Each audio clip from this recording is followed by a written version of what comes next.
자, 지난 시간에 이어서 세계화가 초래할 수 있는 문제점에 대해서 함께 공부하도록 하겠습니다. 자, 문제점에 대해서 공부하는데 저번 시간에 국가 간 빈부격차가 심화된다라고 얘기했죠. 두 번째로 문화의 획일화 현상과 문화가 없어질 수 있다라는 것 얘기할 수 있겠네요. 의식주와 같은 생활 양식이나 대중예술의 확산 과정에서 전 세계의 문화가 비슷해지는 현상, 이것을 문화의 획일화라고 얘기하죠.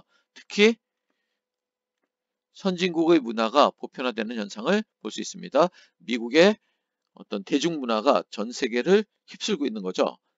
그래서 미국의 대중문화로 문화가 획일화되고 그런 현상을 볼 수 있는데 그런 한 사례라고 볼 수 있겠습니다. 문제점은 지역 문화의 고유성이 사라지고 그 다음에 전통 문화의 어떤 정체성이 약화된다라는 그런 특징이 있고, 그다음에 약소국이나 원주민의 고유한 문화, 전통 문화가 선진국의 문화에 밀려 없어지는 그런 위기에 직면해 있다. 이렇게 얘기할 수 있겠네요. 인류의 문화적 다양성이 훼손될 수 있다라고 얘기할 수 있습니다. 이런 문화의 획일화와 소멸, 이런 것들이 세계화의 문제점이라고 들 수 있겠네요. 그다음에 세 번째, 보편윤리와 특수윤리 간의 갈등이 일어날 수 있다라고 얘기할 수 있습니다. 모든 사회에서 구성원들의 행위를 규제하고 사회 질서를 유지 통합하는 윤리로 인간 존엄성, 인권, 생명 존중, 자유, 평등, 평화, 이런 인류의 보편적 가치, 이게 바로 보편윤리의 입장이죠. 그에 비해서 특정 사회만 준수하는 특수한 윤리가 있을 수 있겠죠. 특정 국가의 시민으로서 국가의 주권이나 자국 시민의 복지를 보편적 가치보다 우선시하는 것, 특수윤리의 입장이라고 볼 수 있겠죠. 이 두 가지가 서로 부딪힐 수 있다는 것이 바로 세계화의 문제점이다. 이렇게 지적하고 있습니다. 그래서 국가 간 상호 의존성이 강화되고 그 다음에 국제적 차원의 협력이 증대되고 이런 것들 그러면 국제적 차원의 협력이 필요한 문제가 늘어나게 되었다. 그래서 국제적 차원의 문제들을 함께 해결하기 위한 과정에서의 입장이 서로 다르기 때문에 충돌이 발생할 수 있다라고 얘기할 수 있겠네요. 그 다음에 인권, 자유 등의 가치와 국가 주권, 자국민의 복지와 같은 가치가 충돌될 수 있다라고 얘기할 수 있습니다. 그리고 각 사회가 처한 정치, 경제, 사회, 종교적 상황을 고려하지 않고 일방적으로 보편윤리를 강요하는 그런 측면도 나타날 수 있겠죠. 자, 이런 것들이 결국 세계화에 따른 문제점으로 대두되었다라고 얘기할 수 있습니다. 세계화에 따른 문제점을 해결하기 위해서는 어떤 노력이 필요할까요? 자, 먼저 지구촌 분배 정의가 실현돼야 된다 해서 자, 선진국들이 어떤 개발도상국에 대한 경제 원조를 늘리거나 기술을 지원하거나 또는 여기서 얘기하는 공정무역을 확대하거나 이런 노력들이 필요하다라고 얘기할 수 있겠네요. 그다음에 두 번째, 문화 다양성 증진을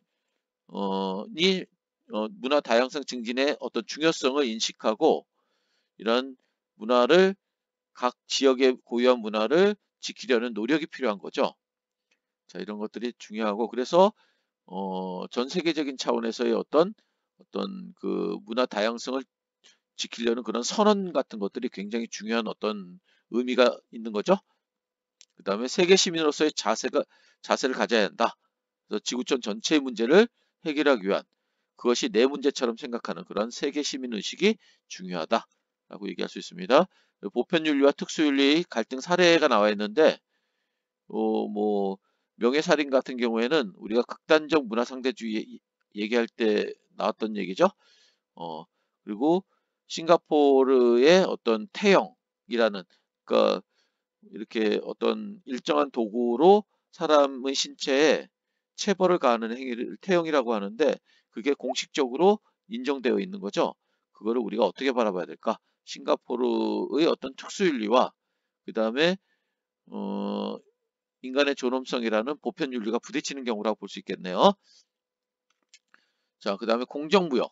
공정무역이란 생산자에게 정당한 가격을 지급하는 제품을 소비자가 구매하도록 하는 윤리적 소비 운동인데 세계화가 진행되면서 굉장히 그 생산자에게는 아프리카나 아시아의 어떤 개발도상 국가에서 생산해내는 농민이라든지 이런 사람들에게는 굉장히 불리한 그런 무역 구조가 있죠. 유통업자들의 어떤 배를 불리게 한다든지 어, 그래서 그 사람들에게 그런 불공정한 거래를 멈추게 하고 무역의 이익이 개발도상국의 가난한 생산자에게 돌아가 그들에게 경제적으로 자립하도록 만드는 그런 어떤 무역 형태가 바로 공정무역이죠. 이게 바로 공정무역의 마크입니다.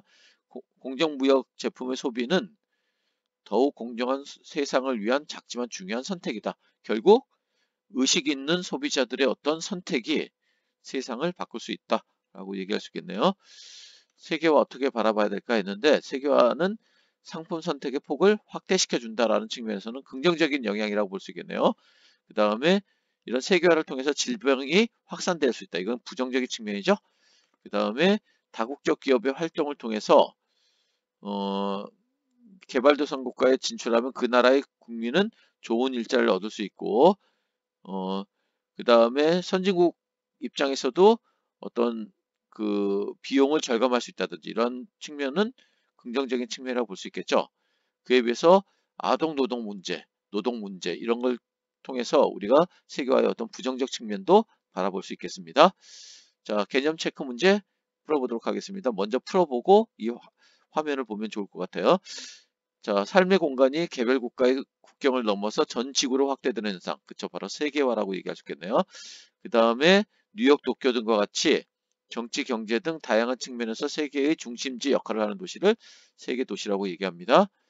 그 다음에 지역의 생활 양식이나 사회 문화, 경제 활동이 세계적 차원에서 가치를 지니게 되는 현상을 지역화라고 얘기합니다. 자, 4번은 뭘까요? 특정 장소를 상품으로 인식하는 거니까 장소 마케팅입니다. 세계화에 따라 선진국의 문화가 보편화되면서 문화의 획일화 현상이 나타난다고 얘기했습니다. 그 다음에 생산자에게 정당한 대가를 돌아가도록 하는 거. 세계화의 문제점을 좀 해결할 수 있는 방안 중에 하나로 공정무역 얘기했습니다. 그 다음에 관광지의 삶과 문화, 자연을 존중하면서 여행자가 사용한 돈이 그 지역 사람들의 삶에 보탬이 되도록 하는 여행. 이거는 공정여행, 착한 여행, 뭐 이런 말 쓰죠? 자, 동그라미 X. 국가, 지역 간 사람과 물자의 이동이 활발해지면서 의존성이 커졌죠. 그 다음 기업의 규모가 커지면서 각각의 기능이 공간적으로 분리되는 공간적 분업이라고 얘기하죠. 그 다음에 보편적 가치가 확산되었죠. 문화 다양성 선언은 그렇죠. 문화 획일화 현상을 막고 문화의 고유성과 다양성을 보존하기 위한 국제적 노력의 사례다. 맞는 얘기죠. 세계화는 전 세계적으로 문화의 획일화와 언어의 소멸 문제를 가져올 수도 있다. 맞죠? 세계화로 인권, 자유, 평등과 같은 보편적 가치가 전 세계로 확산되었다. 맞는 얘기입니다.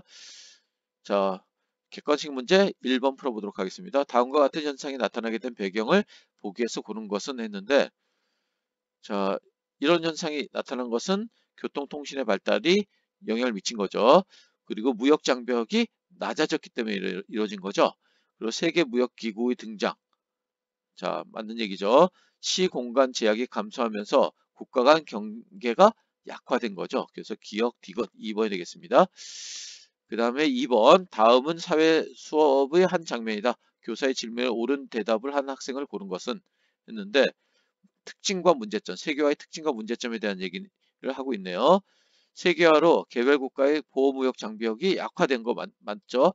다국적 기업의 활동과 영향력이 증대되었다. 맞는 얘기네요.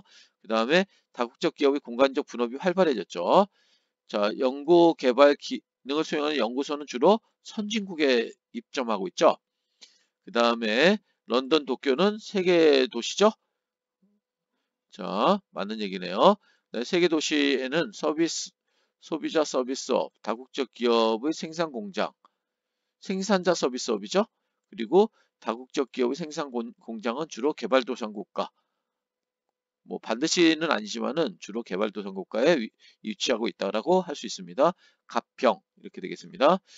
그 다음에 3번 가에 들어갈 내용으로 가장 적절한 것은 했는데 특정 지역의 특성을 보존하고 발전시킨다.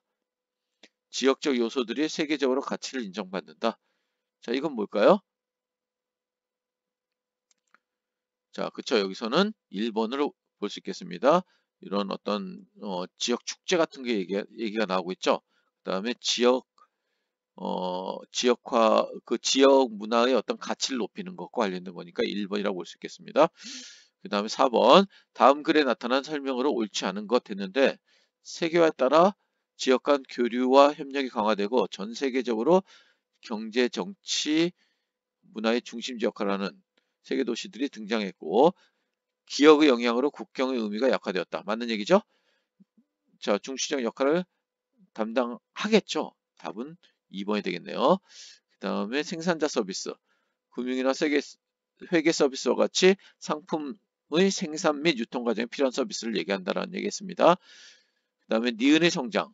세계 도시의 성장은 기억에 따른 전 세계적 공간적 분업, 그쵸? 본사라든지 연구소 이런 것들이 이 세계 도시에 위치하게 된다라고 얘기했습니다. 가에서는 다국적 기업의 본사가 들어갈 수 있다. 맞는 얘기죠? 자, 5번 세계화 시대의 가나 현상의 영향으로 발생한 문제를 A씨에서 고른 것은 했는데, 높은 기술력과 충분한 자본을 지닌 선진국 및 다국적 기업은 자유무역에서 경쟁에 유리하다 라고 얘기했는데, 이거는 빈부격차가 확대되는 원인이 될 수 있겠죠. 그래서 가는 C가 되겠네요. 그 다음에 나는 이거는 보편윤리와 특수윤리 간의 갈등을 얘기하는 거죠. 그래서 이 정답은 4번으로 되겠습니다. 6번 세계화에 대한 가불의 관점 했는데, 세계화로 인해 자유무역이 확대되어 생산자와 소비자에게 더 많은 기회가 제공되고 선진국의 정치 이념과 제도가 전 세계로 확산된다. 긍정적인 측면을 얘기하는 거고, 그 다음에 을은 부정적 측면을 얘기하는 거죠. 그러니까 여기서 정답은 4번이 되겠습니다. 4번.